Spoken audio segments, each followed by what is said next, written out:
तुम्ही पाहत आहात MCN न्यूज मराठी। लोणार तालुक्यात 26 जूनच्या मध्यरात्री भीषण दुर्घटना घडली। मेहकर लोणार रस्त्यावरील वडगाव तेजन जवळ एका चारचाकी वाहनाने 5 पलट्या घेतल्या। या भीषण अपघातात एक जण जागीच ठार तर तिघे जखमी झाले असून मृतक आणि जखमी चौघेही लोणारचे आहेत।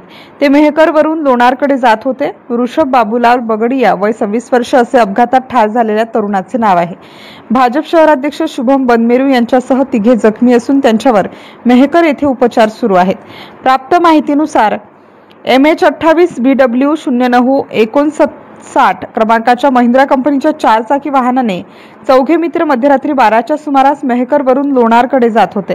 काल दिवसभर मेहकर लोणार तालुक्यात मुसळधार पाऊस झाला। या पावसामुळे शेतजमीन खरडून गेली। वडगाव तेजन जवळ शेतातील माती खरडून मुख्य रस्त्यावर आलेली होती। त्या मातीवर चारचाकी वाहन स्लिप झाले। गाडीने 4 ते 5 वेळा पलट्या घेतल्या। या अपघातात वृषभ बाबूलालजी बगडिया यांचा मृत्यू तर तिघे जण जखमी झाले। जखमी व मृतकांना तातडीने मेहकर येथे हलवण्यात आले। अपघात एवढा भीषण होता की वाहनाचा अक्षरशः चक्काचूर झाला आहे। MCN न्यूज मराठी करिता प्रमोद वराडे, लोणार।